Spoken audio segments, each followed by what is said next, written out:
దేవునికి స్తోత్రం. ప్రియమైన సహోదర సహోదరులకు శుభాభివందనములు. యేసుదేని వాగ్దానము కీర్తన 27:4 యెహోవా ప్రసన్నతను చూచుటకును ఆయన ఆలయంలో ధ్యానించుటకును నా జీవితకాలం అంతయు నేను యెహోవా మందిరంలో నివసింపగోరుచున్నాను.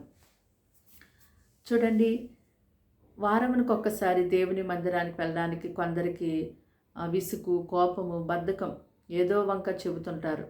అయ్యో, 6 దినములు నేను పని చేసుకున్నాను కదా, ఈ దినం ప్రభు దినము, ఆయన సన్నిధిలో నేను కనిపించాలి కదా అని చెప్పి దేవుని ఆజ్ఞను కూడా ఎంత మాత్రము లక్ష్యం చేయకుండా గైకొనకుండా ఉంటారు. అయితే ప్రతి ఒక్కరూ కూడా గుర్తెరగవలసిన విషయం ఏంటంటే, ఎవరైతే దేవుని యొక్క విషయాలను గనపరుస్తారో వారిని దేవుడు ఎంతో గొప్పగా గనపరుస్తారు. దేవుని యొక్క మందిరంలోనికి ప్రవేశించి ఆయన సముఖమందు మనం చేసే ప్రతి మనవి కూడా దేవుడు చెవియొగ్గి ఆలకిస్తారు. ఆయన యొద్దకు వచ్చేవారిని ఆయన ఎంత మాత్రం త్రోసివేసే దేవుడు కాదు. అయితే ఆయన సన్నిధిలో తన ప్రజల కొరకు ఆయన సిద్ధపరిచినటువంటి మేళ్ళు ఎన్నెన్నో ఉన్నాయి. ఆయన సన్నిధిలోనికి ప్రవేశించినటువంటి వారందరికీ కూడా దేవుడు తన మేళ్లతో నింపి ఆశీర్వదిస్తారు. దేవుని యొక్క మందిరానికి వెళ్ళడానికి ఎన్నో ఆటంకాలు అపవాది చేస్తాడు. అయినప్పటికీ కూడా ఆటంకాలను అధిగమించి దేవుని యొక్క మందిరానికి వెళ్ళేవారుగా ఉండాలి. అయితే దేవుని యొక్క వాక్యంలో మనం చూస్తున్నాము, దావీదు మహారాజు ఆయన అంటున్నాడు, నేను దీవారాత్రములు కూడా, నేను ఎల్లప్పుడూ నా జీవితకాలం అంతా కూడా దేవుని యొక్క మందిరంలో నివసించాలని, నాకు దేవుని యొక్క ప్రసన్నతను చూడాలని ఎంతో ఆశగా ఉంది అంటున్నాడు. అంటే దేవుని యొక్క మందిరాన్ని దావీదు ఎంతో ప్రేమించేవాడుగా ఉన్నాడు.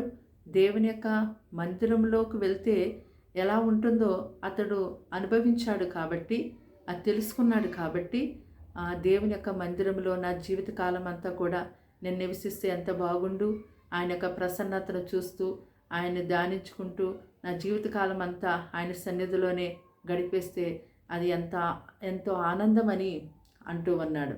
చూడండి, దావీదు ఒక గొప్ప రాజు ఉన్నప్పటికీ అతడు రాజనగరి కంటే ఎక్కువగా దేవుని మందిరాన్ని ప్రేమిస్తూ ఉన్నాడు.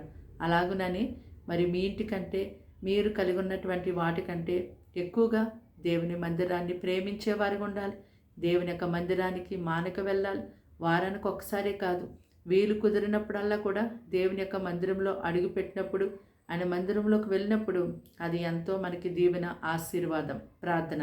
దేవానికి వందనములు, స్తోత్రాలు, స్తుతులు చెల్లిస్తున్నాం తండ్రి. మాటలు వింటున్న నీ బిడ్డల్ని మీ రక్తంతో కడిగి ముట్టి పరిశుద్ధపరిచి పవిత్రపరచండి. వారికి, వారి ఇంటి వారికి రక్షణ కలిగచేతండి. వారిని సన్నిధులకు వెళ్లకుండా ఏ రోగము, ఏ శాపము, ఏ పాపము, ఏ దుష్టుడు ఆటంకపరుస్తున్నాడో ఇప్పుడే తండ్రి నీ బిడ్డలకు విడుదల యేసు నామములో కలుగునుగాక.